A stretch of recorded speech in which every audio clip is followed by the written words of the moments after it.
There we are. It Oh, should be starting.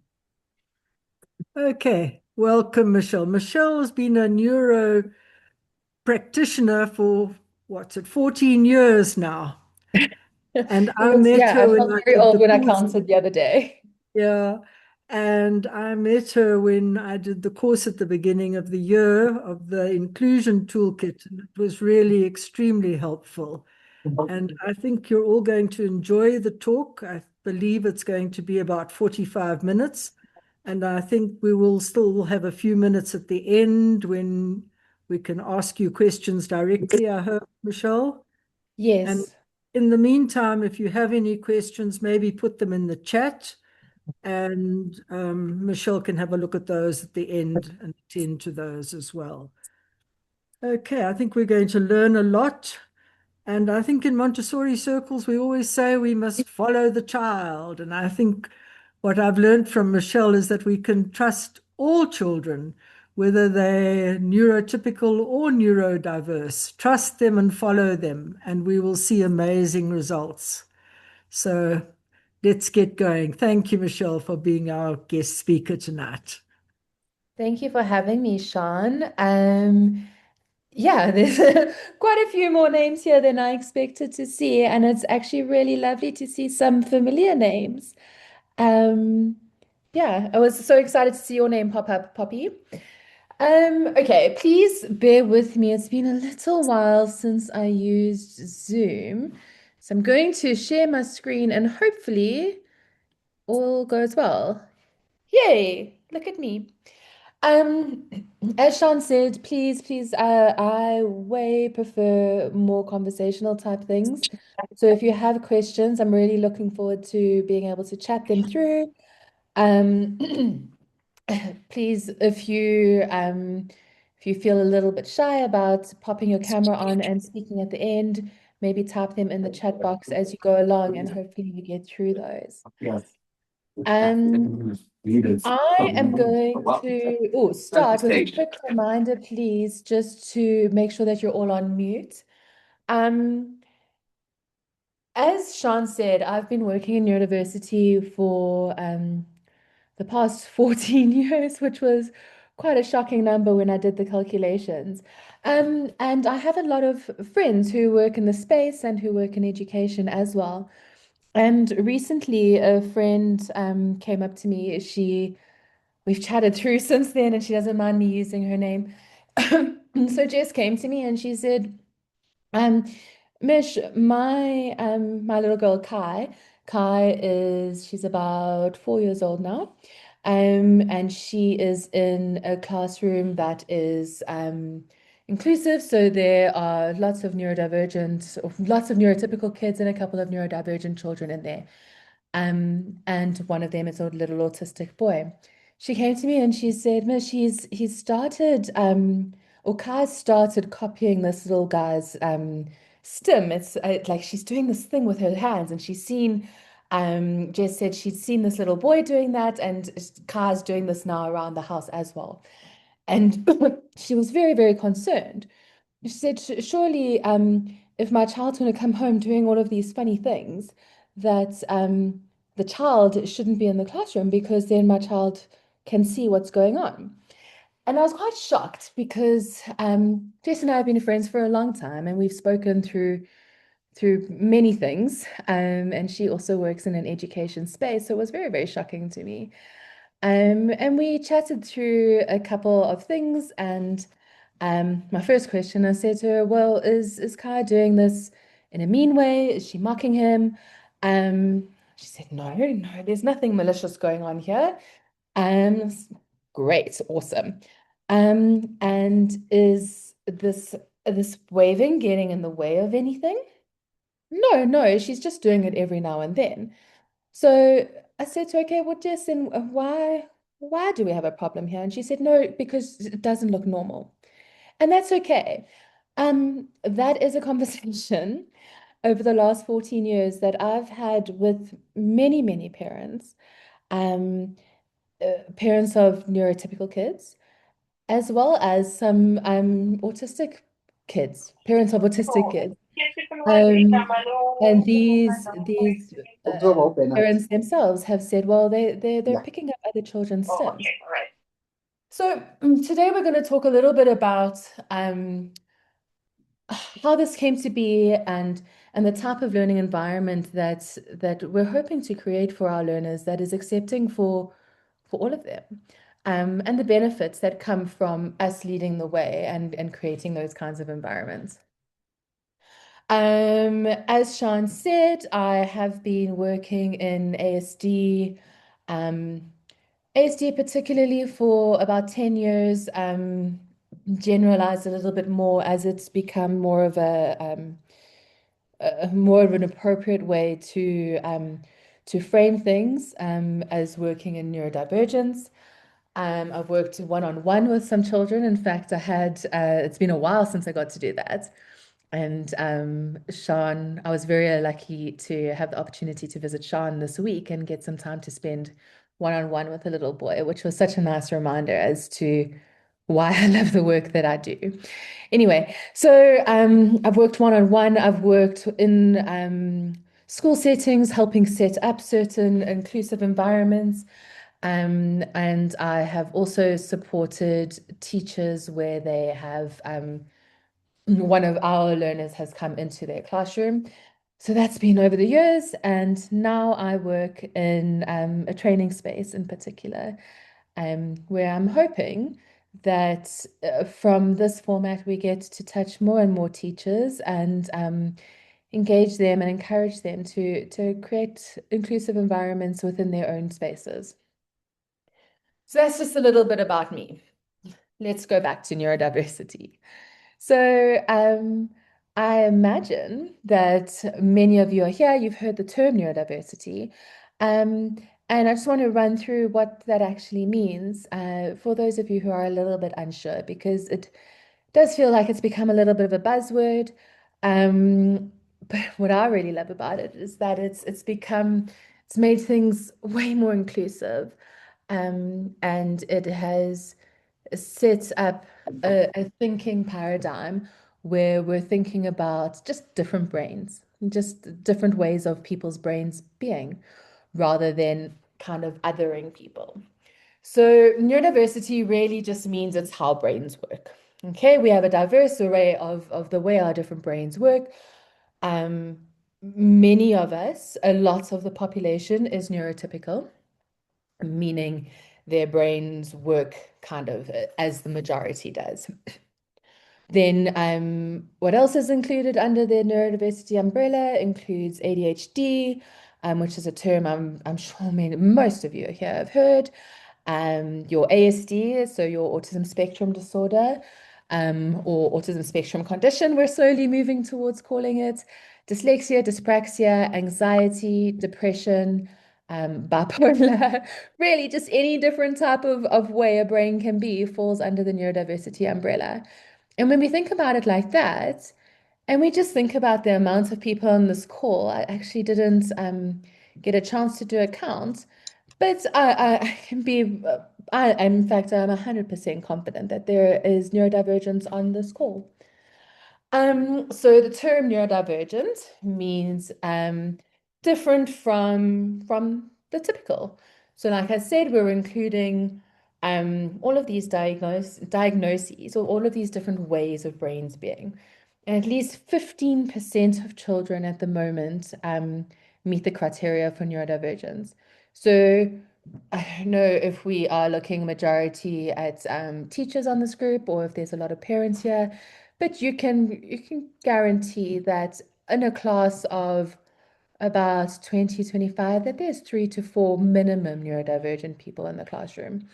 And so we're already being inclusive without kind of even knowing about it. And if we think of inclusive as having people in the room, that's happening, and then that has been happening for years and years and years. But there's been this beautiful shift from just having someone at the table to making sure that the table is right for them. And so making sure that we're not just having these learners with differences in our classroom, that we're making sure to meet them where they're at and teach them in a style that suits them. And I think that's really, really beautiful. Okay, so we get often over the years, I've had people say, well, why must we have these autistic children in our classroom? They're disruptive, they're loud, they're noisy, they bounce around, they distract my child, and they make funny sounds and do funny things with their hands. Why do they need to be there? And if we think about education over the years and how it's evolved, I would be surprised if anyone raised their hand right now and said that they wouldn't want an ADHD person in their classroom. And an ADHD child can't sit still. They are impulsive. They need to move a lot around. And they often disrupt routine. But those kids are accepted in our classroom now. Um, and in fact form quite a large percentage of the education population for a myriad of reasons that we won't go into right now. Um, but your ASD children they require or they look for different social cues. They have stimming behaviors. They need routine and structure. They communicate a little bit differently. So how have we got into a space where we're accepting one neurotype and we're not accepting another one? Where are we drawing the line? If we are going to be inclusive, or if we're going to be inclusive up to a point, where does that point come? And how should that line be drawn? Again, as someone who really advocates for inclusion, I'm going to say that everyone's allowed their opinion.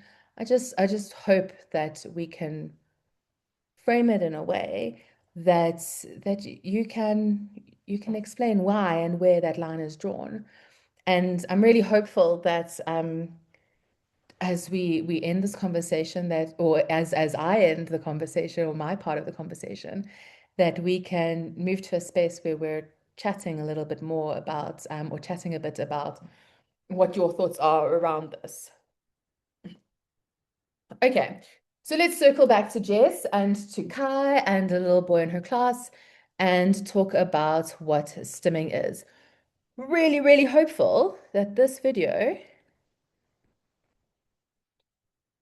it's not going to do exactly what I wanted it to do, which is the way things go with tech and me. Okay, so let me explain what stimming is then to you. So I am looking at a bunch of blank screens right now, but I'm pretty certain that some of you are tapping your feet as I'm talking. I'm sure that there are people that are playing with their hair whilst I'm talking to you.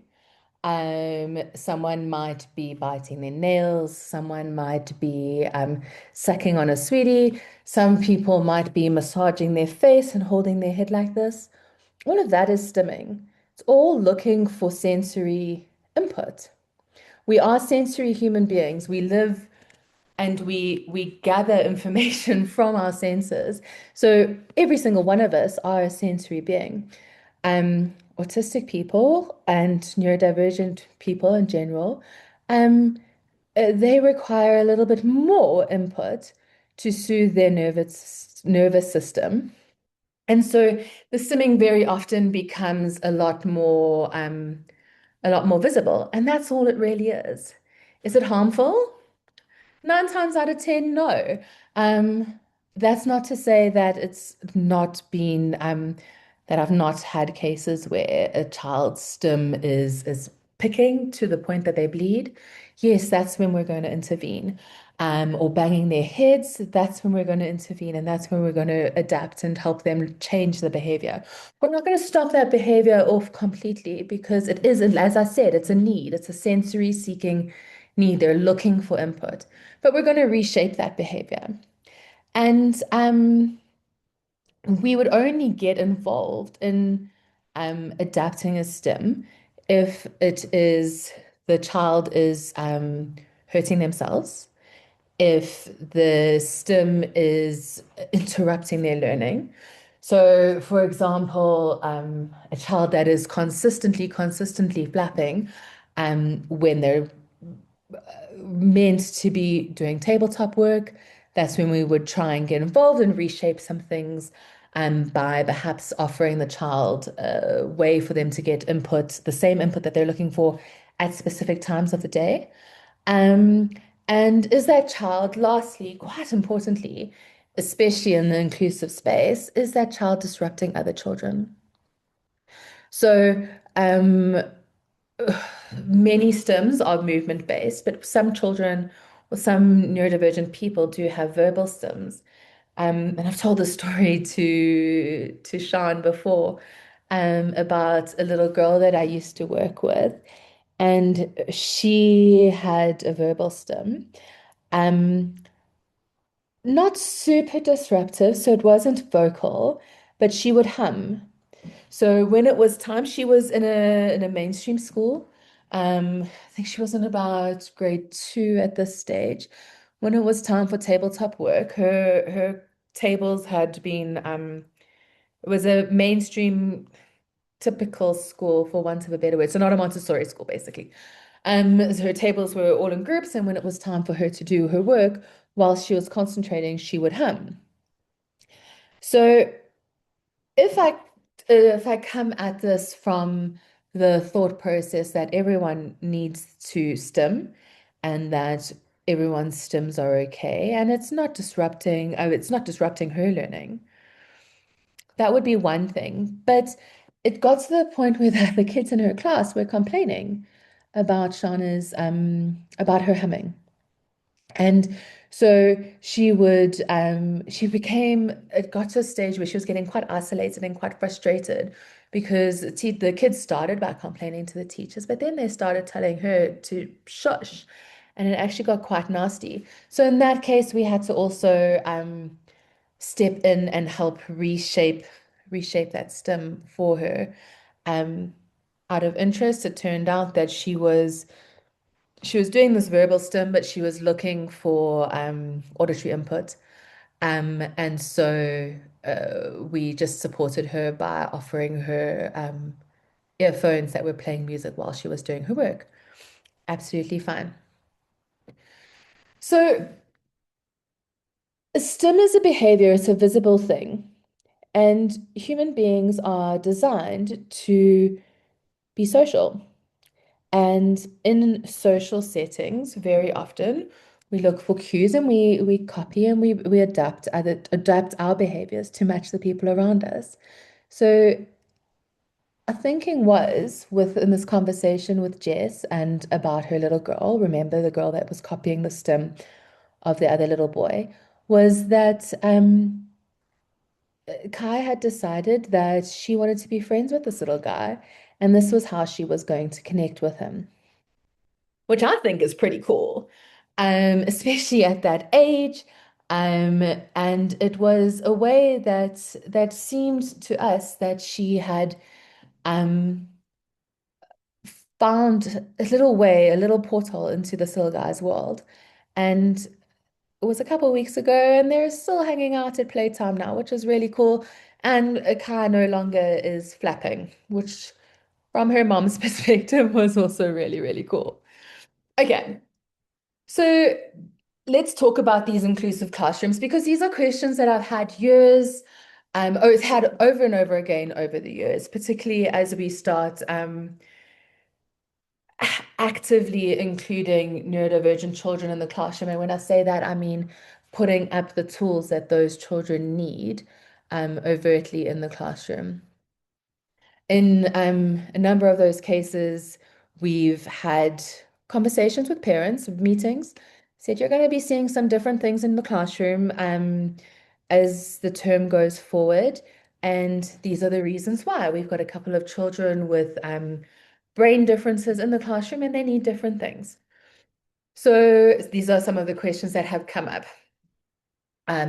Parents have asked, will their child pick up the behaviors? Will the teacher be stretched too thin? Very, very valid question. Will my child's learning suffer? Again, a really, really valid question. And will they be exposed to something alarming? So, number one, we've spoken about how the imitation is often a point of connection. And generally, for the majority of human beings, when a behavior doesn't have a function, it tends to fade. So, if your child does show imitation of behaviors that they've seen from the neurodivergent children, um, such as, for example, flapping or saying words in particular intonations, generally that's going to fade. So you can make sure that your parents in your classroom are rest assured or are comforted with that piece of information. Will a teacher be stretched too thin? Like I said, I'm not too sure how many teachers we have here versus how many parents. But in a good and a well-structured environment where a school has committed to inclusion and is doing so with intention, the teacher shouldn't be stretched too thin because the teacher should be part of a team and be held by management through training and through debriefing and through support sessions, held by her co-teachers through working together and all being on the same page, um, and held by her parents, hopefully, um, by being upskilled and by being confident enough that she can communicate to the parents in a way that calms them and helps them realize that there really are benefits to inclusion, which we are going to get into. Will my child's learning suffer? I'm going to go through a couple of points a little while later, but really, inclusion consistently shows us positive outcomes for our other the neurotypical children in the classroom. When a school is supporting a neurodivergent child well, they'll be using structures and tools that are going to benefit every single person in that classroom. Some examples would be visual supports such as schedules showing us what's going to be happening through the day. Super helpful, my number one favorite tool for an autistic child, but also really, really helpful for any child who experiences a little bit of anxiety or a child that might have come to school today a little bit discombobulated because mom's alarm didn't go off in the morning, and so they rushed to school and then they had to go to the petrol station beforehand. So any tool like that is going to help the child. Your inclusive settings will hopefully be taking into account the neurodivergent child's sensory needs. Again, like I said to you, all of us are sensory beings. We all have different sensory needs. Um, be it being able to retreat to a quiet corner, or being able to sit on a chair today that swivels, like the one I'm sitting on, versus a chair that stays still. Any child that has the option to do that is going to benefit. Um, and will the child be exposed to something alarming? Honestly, maybe. But in a neurotypical classroom, that also could really happen. And what the onus then kind of falls onto the teachers and the grown-ups in that space to from right from the really beginning frame things that all of us are different. And sometimes James might feel his anger really, really big and really, really loud, and that's okay. And we're going to help James learn how to control that anger or learn how to make his anger a little bit smaller and a little bit quieter. But he's learning the same way that you're learning your ones, twos, threes. James is also learning, and we're going to all help each other together. Okay, so what do the neurotypical children gain? Number one, empathy. Oh, yeah, no, it's neurotypical. Number one, empathy.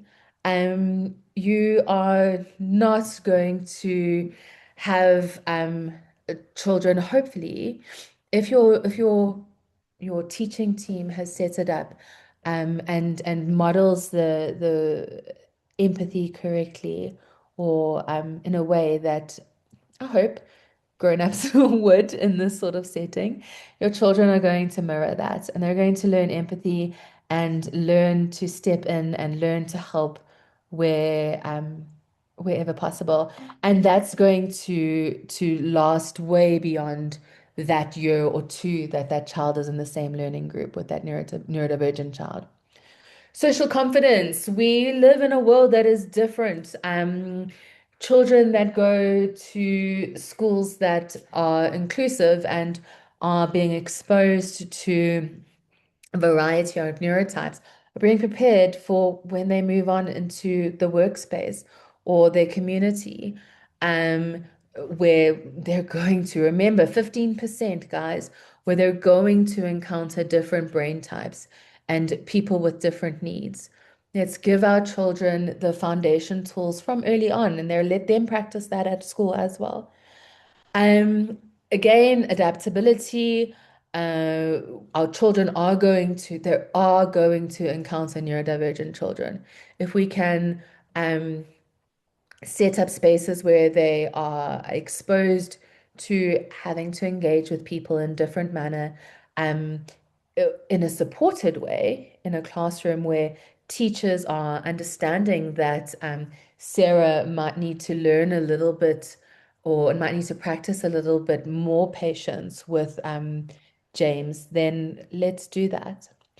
And like I said, reduced anxiety. Every single tool that is put in place for your neurodivergent learners is going to support an anxious child, regardless of whether they are autistic or not. The bottom line is, guys, that we aren't offering inclusion and aren't shaming and saying, "Oh, let's let James sit in the corner of the room. I'm a good person. I believe that he deserves to be here and so he can sit in the corner and just be around all of us." That's not inclusion anymore. We're not counting that as inclusion. Um, Neurodivergent children benefit from being actively included, taught in the way that um, their brain learns best, offered the support tools that their brain requires, offered the sensory supports that their bodies need. Those children that are in those really, really beautifully structured and set up inclusive environments, um, are being offered the opportunity to make meaningful connections, reducing isolation. The depression rates in autism specifically, but in neurodivergence in general, are so incredibly high. And if we can do one little thing that's going to potentially offer a tiny bit of connection for another human being, I don't see why we shouldn't. We're offering our children a space that is language rich and filled with different social models. So that neurodivergent child that's been placed and been supported in an inclusive environment is is being offered so many natural or kind of passive learning opportunities as well. Um, we're looking at increased academic engagement. Um, so often you'd be floored if you knew how many classrooms I went into in certain settings where we're still working on red, blue, and green. So some LSEN schools that are in fact I was in one today, um, where we've got 14, 15-year-olds who have been in a school environment for, I don't know, 7, 8 years that are still being taught red, blue, yellow, um, because that's what the style of the curriculum has been set up to dictate. Um, it's alarming and it's Yeah, it's very, very saddening. And I could go on a massive tangent on a very, very high horse about that. But if we have those neurodivergent learners in classrooms where we expect more from them, if you presume and you expect more from a child, they're going to rise up every single time. And that's one of the massive, massive benefits of having inclusive environments versus isolated separate units. And again, we're just really working on children with positive self-image and children who believe in themselves and can rise up to what the expectations that we set out for them. So, what does good inclusion look like? I've spoken so much about this, kind of weaved it in as I've spoken. But in your classrooms, we have clear routines, clear structure. That sounds great to me. And I'm hopeful that that sounds great to many of you. And anyone that's raised a child knows that that's what children really, really thrive on. Quiet, calming spaces. Again, beautiful. That sounds fantastic for learning. Flexible seating options, visual schedules and cues, and multiple ways to demonstrate learning. All of those, in my mind, you can't go wrong if that's brought into my classroom, um, regardless of who it's brought into my classroom for. I don't see how that's going to harm anyone in that room. For the specific neurodivergent child, we're looking for teachers that are comfortable and capable of working within a support team. So no man or woman is an island. And if you try be so in neurodiversity, you will burn out. So you're looking for a teacher that isn't afraid to reach out to support networks, and doesn't want to be working alone. We're looking for teachers that understand these neuro differences and don't punish people for punish children for their differences. Um, Coming from a strength-based approach.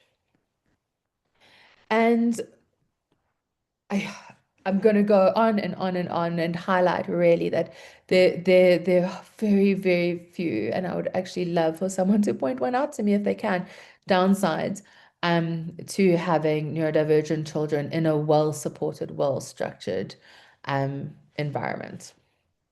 So everything that I've described in terms of the style of environment that would suit a neurodivergent child is, in my opinion, quite reminiscent of a Montessori classroom.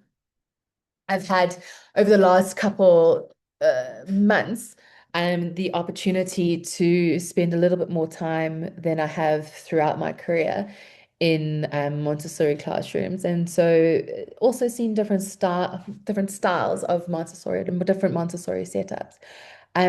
Really, it's my favorite style of education. And the child-led learning, the respect for the individual learning paces, and the drive to or the desire to develop intrinsic motivation uh, reflects the most beautiful environment for a neurodivergent child. So it isn't as if we are saying to Montessori schools or Montessori spaces that you must now adapt a whole different way of thinking to educate these learners.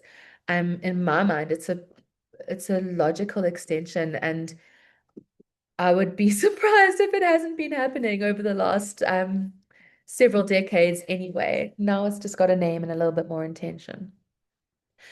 Like I said, our learners are growing into a space where they are going into the current stats sit where 1 in 7 people is neurodivergent. Friendship groups, neighborhoods, our children are exposed to it anyway. Let's teach them how to respond and how to engage with these different neurotypes and different brains and different ways of being with empathy and kindness. So to quickly wind off, like I said, Kyla stopped her imitation of the little boy in her class. Jess has sent me several photos of them playing together, particularly in the sandpit. And this is this little guy's first friend. And that all circled back to this big um, fear of this imitation and this new thing that Kai had picked up and behavior that Kai had picked up, when really Kai was following her natural human instincts um, to find a way to connect with the peer in her class. And I can guarantee you that both of them are benefiting from that.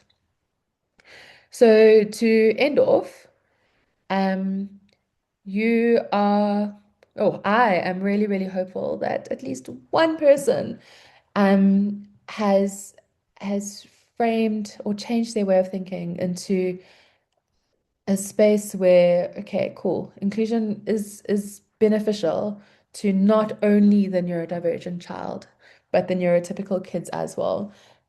And I hope my hope is that you can walk away from this conversation and go and have it with more people and motivate more people to adopt a similar mindset, because I'm not saying inclusion is easy at all. Remember what I said about working as part of a team. And the more people we have with a similar mindset, the easier it is for teachers to create an environment that is difficult to create, that is inclusive, where we have teams of people working together to try and create a space where neurodivergent learners are learning and benefiting from being in inclusive spaces, but our neurotypical children are benefiting as well. Thank you. I am going to ask if any of you have any questions. There's a lot of typing. Oh, hi, Nicolene. There's a lot of typing that's gone on here, but I don't know if any of those are questions. Sean? No, it doesn't look I'm like it. busy looking to see if there are any questions. I don't see any, but maybe people would like to unmute and just ask you questions, if that's all right. Questions or comments, guys? I way prefer a conversation to standing lecturing. So I hope that there's a little bit of a chat at the end, yeah.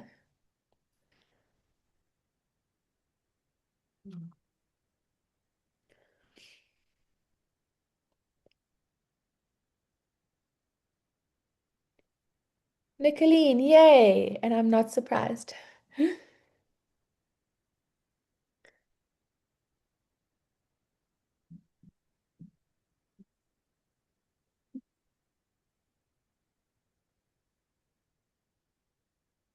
Oh dear. Nicolene, you need to unmute. There Yes, we There go. I had to put the settings right. Sorry. How are Hi, you doing? I'm good, thank you. How are you? I'm fine, thank you.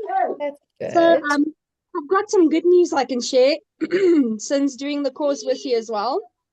My principal has actually asked me to do a training session for our primary school teachers, which took Yay. place this week, and has actually most of the teachers has come forward and saying that it's a different way they see the children. And a lot Love of that. them are willing to take on more neurodiverse children and have actually taken up to schedules, timers, um, written schedules, visuals, all of those things they're actually looking at putting into place now. So I think it's definitely true. The more you can change your mind, the more people you can actually impact in this. So Well yeah. done. That is beautiful. I'm so happy to hear that. I know it's been a journey for you. It Um, has, but it's been amazing because the people that I've influenced, I think that's the best part. And to the point where they're actually looking at allowing fidgets even in the Montessori, which I remember, if you remember, I said that the that wasn't colors and all that would be distracting, but they've actually thought about implementing a lot of fidgets in the classrooms. that makes me beyond happy. Thank you for sharing. Pop me a message. I'd love to come and visit one day soon. Definitely. Thank you. Thank you. I see there are now some questions. Melissa Yes. saying, hi, love the talk. How can I relay this information to people who are completely new to all of this? Melissa, thank you. I'm so glad to hear that you want to do that. I mean, it's really just a case of starting conversations. I think that uh, before we even start talking about tools and supports and inclusion, there's so much benefit to people understanding the fact that there are different neurotypes and there are different brains. Um, and and just understanding that we are all different is the first step towards that. So I would have the conversation like that. And I promise you now, the couple of you that have your screens on, and I can see so many things that happen that make me think, that person is looking for certain types of input. If you can frame the conversation to Melissa to, hey, look around. That person over there, they struggle a little bit in social situations, don't you think? We are surrounded by neurodivergent people anyway, and start the conversation there by normalizing that before we start looking at ways to or putting pressure on ourselves to include people or change our environments for that. So if you're going to start anywhere, I would start there. And then I see Kotatso's got her hand up. I think she wants to ask a question. Okay. And Kotatso, can you unmute yourself? Where's she Oh, gone? sorry, it was a mistake. Oh, is it a I didn't have mistake? pictures. Yeah, but Okay. thank you very much for such an eye-opening conversation. You And are so welcome. Thank you for listening to me. I like to talk sometimes. see, there's another question from Linda. Can you train neurobehavioral technicians to be Montessori aides to work alongside the teachers to concentrate on the ASD kids? That would be fantastic, wouldn't it, Sean? Absolutely. I don't see a reason why you would not be able to, and I think that that works in both directions. Sama has, in the last kind of 6 months, they've run quite a comprehensive, I think you'll agree, Sean and Nicolene, those I know that you were on there, I recognize those names, quite a comprehensive upskilling program. And our hope is that they plan to do so again, and that if we can get more aides and more teachers on those courses to upskill, that would be fantastic. Yes, so I do. It's absolutely possible, and I hope that the opportunity becomes more apparent. Um, if anyone is looking for a course before Sama advertisers, hopefully they do, please contact Sean and she'll pass my email address out to you. And the Inclusion Project is the company. Yeah, that's what we do. That's our job. It is training. We can set up little trainings for you to help out. And then the next question is, could you please give us some more details on what inclusion should look like in a Montessori classroom? Okay. So, I think, as I said, I think that Montessori teachers and classrooms are doing this quite naturally on a number of fronts. So the classrooms are typically low arousal already. Children are in as far as I understand, are allowed to learn at their own pace already. So there would just be a couple of additional tweaks that would really support children as a blanket before we start individualizing our support. And my number one support strategy that I will go on until the cows come home is visual supports. Specifically in terms of autistic people, their first language is their visual, and where language and auditory can be challenging to process, Making things explicitly visual is going to make information, instructions, routines a lot more accessible to your autistic learners in your classroom. So that might look like with specific trays, perhaps a set of visual instructions that go on the tray with that. It would definitely look like a visual routine. So we start with, please forgive me if I get any of the language wrong here. But we start with a circle time, and then it becomes work rotation. And then after that, we all go off to the bathroom, and then there's a music lesson. So just making things and the expectations on the child, visually explicit would be a great first step to go towards there. And then Jane Engels asks, please let us know more about workshops. Are they online or in person? Please share details. And thank you for this very informative session. I would like to learn more. Jane, we would like to teach you more. We don't have anything set up at the moment. We prefer in person. We find that it opens a lot more conversation and allows for a lot more flow of information. So typically at the Inclusion Project, what we do is we set up workshops. In many cases, well, we have a standard workshop that we do that runs, we have a 3-day and we have a 5-day that covers several topics. But that being said, we are always open to speaking to groups of people or heads of schools and looking for specific needs, because we teach what people need. And so we have those workshops in person, 1 day to 5 days. And then what we really like to do as well is follow that up with implementation support, because we're asking you to put strategies in place in your classroom that are new, and new things are difficult. And we found that people were coming onto workshops and walking away saying, yes, they're super, super excited to put communication supports in place within their classroom. But the second it got hard and they had no one to turn to be like, what do I do in this specific situation? Was when we were finding nothing was put in place. So we like to pair both of those together. Like I said, Jane, please contact Sean. She will gladly pass our email address out to you.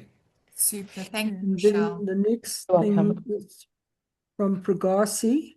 She says, I think neurodivergence is a mountain, meaning that the general attitude out there is not aimed at inclusion. I've heard, she's a doctor, by the way, just to tell you, I have heard from patients that schools generally do not want neurodivergent kids in their schools.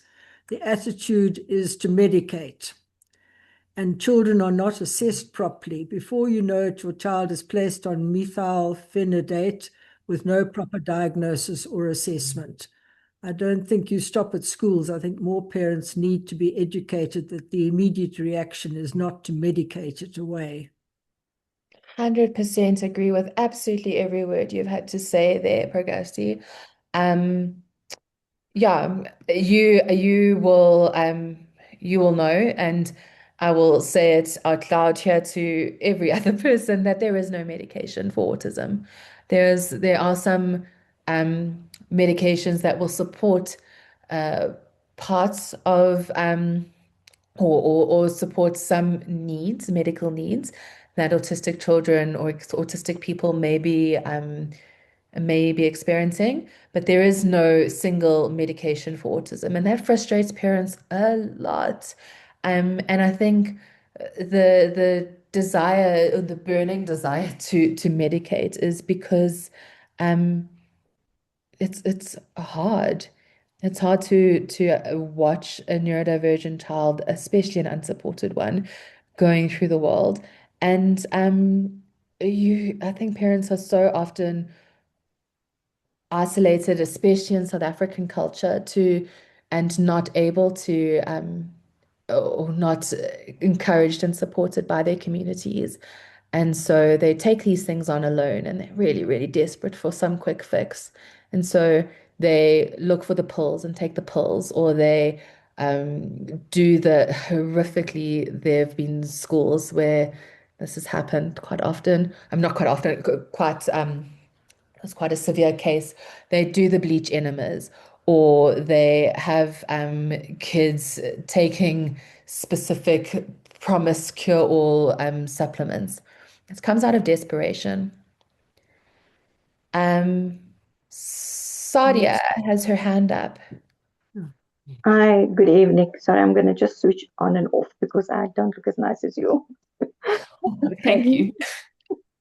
Thank you for your talk. I really enjoy it. We have a 4-year-old that we took 4 weeks ago. What do you do in a case? We are inclusive. We're not a special needs school. I don't like to interview children because I don't feel good, when we turn kids away. So now we've taken on this little boy, but he has the tendency, he just throws himself, he hurts him, he can't feel pain. Yeah. So we're sitting with a situation about safety in our environment. Have you had cases like that? Because I need to make a decision as a principal as to where do we move from here. So we're seeing the parent tomorrow morning because I'm worried she's a helicopter mom, right? So last year as well, we had a little boy, he was swallowing all our beads and we actually got so fearful. But he was on the spectrum, he was diagnosed. This little boy is not diagnosed. So we have an OT on site. So she did kind of let us know that he needs to see a neuroped and so forth. But just with regards to, like my teachers try their best and they're running off him most of the day. So I would allow, if the parents want to, a facilitator, we accommodate for that. But with regards to the safety aspect, what would you suggest or advise? Just give me your perspective on that, please. Shame, it sounds like you really do have your hands full. And it can be quite scary to see behaviors like that where you see the child might be endangering themselves, but also potentially endangering the other children in your school. And that becomes a massive concern and absolutely has to be dealt with. Tracy Bailey, you've asked a similar question, so I'm going to try combine those my two answers here. She's actually the teacher. Oh, She's same. actually my Okay. teacher. Yes. So yes, you are definitely looking at a child that's seeking lots of sensory input. And the first thing that I would suggest to you, Sadia, is that you offer him structured opportunities to get that sensory input. So without going onto too deeply into this and onto too much of a tangent, he it sounds like is looking for proprioceptive input if we are looking at it from a sensory lens, which is heavy work. So he likes to crack, he likes to bash, he likes to jump, he'll like to climb up things, hang from things, carry heavy things. All of those are going to offer him those opportunities. And his body needs that. So we're not going to say, no, you can't do that. But we are going to create an environment or create opportunities for you to do so safely. And so to be able to do that, I love that you are willing to accept a facilitator into your environment because so many spaces aren't. We would ask that he has a number of opportunities through his day that are structured and controlled and presented to him, that this is your time to get what your body needs. So this is your time to go and jump on the trampoline, or this is the time that we're going to go outside and hang from the monkey bars. And build opportunities to get that input into his day several times. Where you may have, I don't know, a 2-hour work cycle.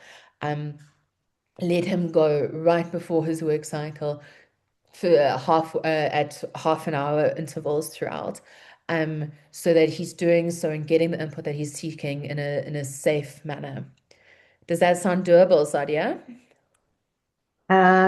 Yeah, possibly. I would have to speak to my teachers because, we've got in our environment, we've got one environment for educators. and we close on to about, say, 40, between 45, about 45 kids. So we also find that the environment is maybe too overstimulating for him because everybody's busy. His parents didn't want to send him to school, actually. So, and he was on the nappy.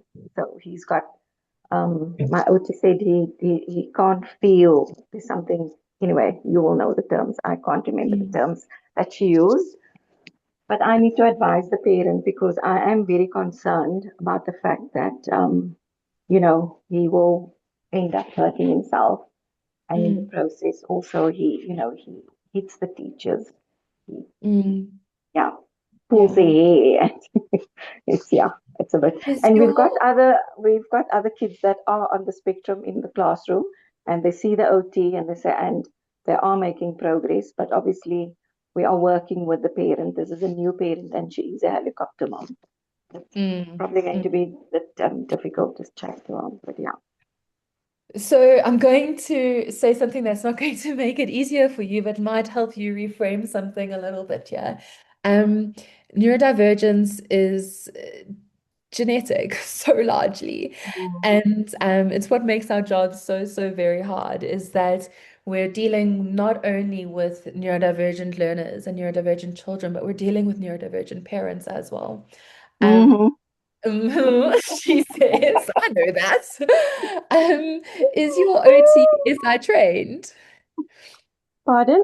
My OT? Is your OT SI trained? Yes, I think so. But no, not with you SI meaning sensory integration. Yes, No. sorry, yes. No. No. So we Okay. normally have another OT. There is another OT that deals with that, but she does not. She's not affiliated to the school. We normally refer to her. Okay.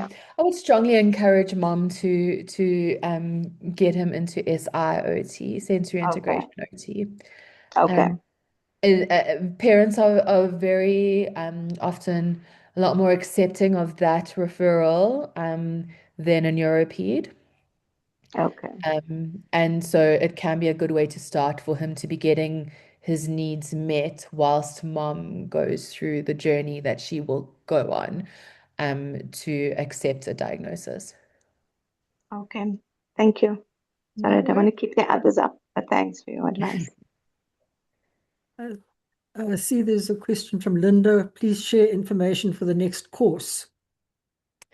So, Linda, you guys are making me feel really great here because we, and also not so great, we don't have courses set up and scheduled as such. We kind of offer courses where needs come up.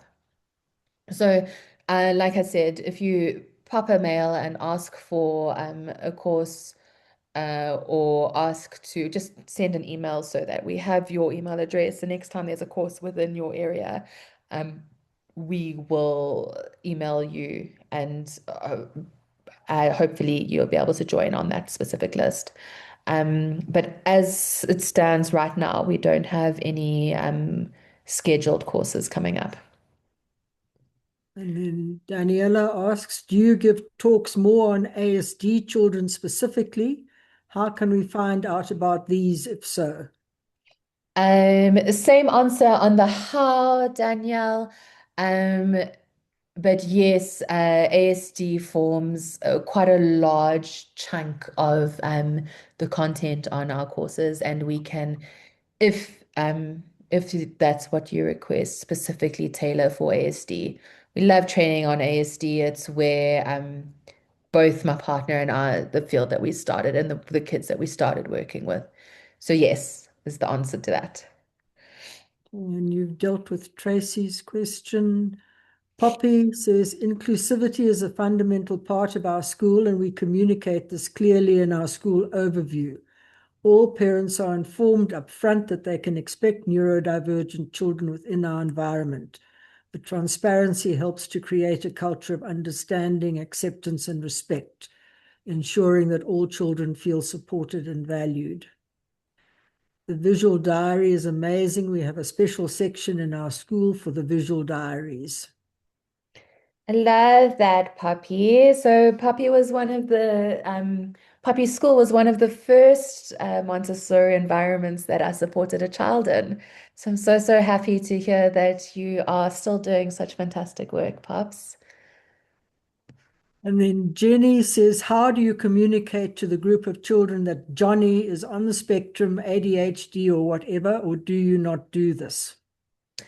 So I would typically advise against that. Um, uh, uh, Using labels. I would advise against using labels. My preference is always to say that his brain or his body needs something that's a little bit different. The same way Sarah needs to be wearing glasses, Johnny needs to sit on a wobble cushion, or the same way that Sarah, I don't know why her name came up twice in my head, but it did. The same way she needs to take a special muti before she eats her lunch, um, is how come Johnny uses his iPad to talk because his brain and his body works a little bit differently. I would generally frame things like that, rather than giving specific labels. Number one, because it's not your information to share. It's not your diagnosis to share. Many families, you'd be surprised, many families are quite reluctant to let their own child know of the diagnosis themselves. Um, in fact, I'm currently working with trying to persuade a 12-year-old's mom. Um, this little girl is realizing that she's different and is seeking answers, and she's mentioned autism, but mom is still really reluctant for us to confirm that for her. So you don't want to say something or do something that's going to disrupt a parent and a family's own journey.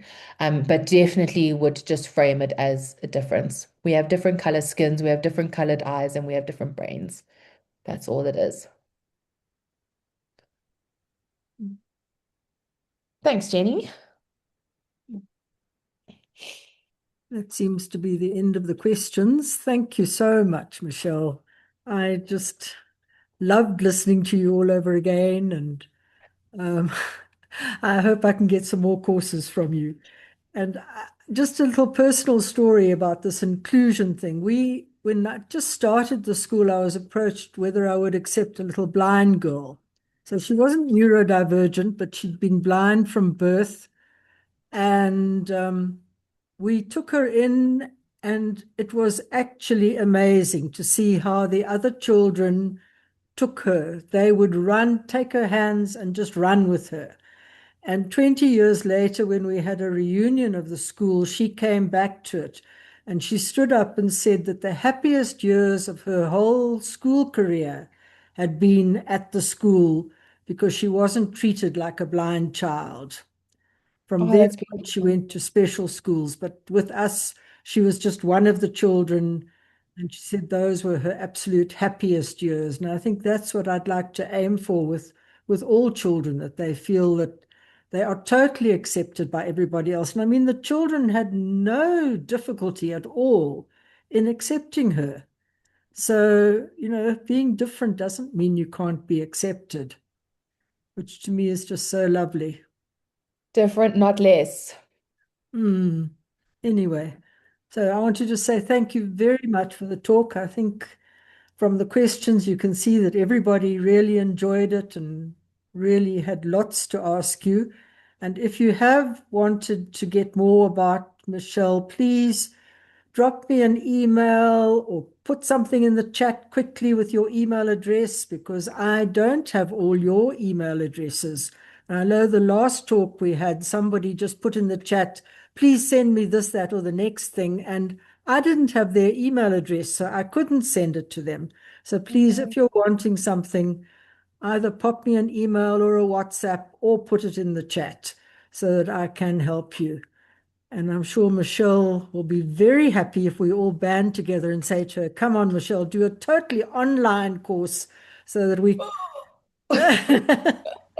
because I mean, lovely as it is to do a person-to-person one, it's not always possible for everybody to get to a center to attend a person-to-person course. Yeah. So my suggestion is you think of an online one and we put it out to everybody, and I'm sure you'd have a lot of takers for something like that. We'll definitely go back to that drawing board, but you know how much we love to give away free things. I Can't give know, you free things but if you're I online. know, But I yes, know. we will But think you- about it, Sean. But think about it. You see, I'm getting lots of email addresses here, of people wanting more information. So please, Okay, please think about it. we will do. Okay. Thank you very And yeah, much, Sean. thank you Thank you very for having much. me. Yeah. And good luck for the next few months. Big Thank things in you. store for you. Hopefully, I get to squeeze one more visit in before I pop baby out. Yes, definitely. We definitely got to have another visit soon before the big event. So lovely Thank to you, see you tonight guys. again. And good night, Okay. everybody. Thank you for coming. And Thank you. our Good night. next Thank talk is you. on the 25th of June. And that one is going to be by what's her surname? Annie Clark. And she'll be talking about natural spaces in urban areas. So I think that'll also be quite interesting. Okay, good night, everyone. I'm going to close the meeting.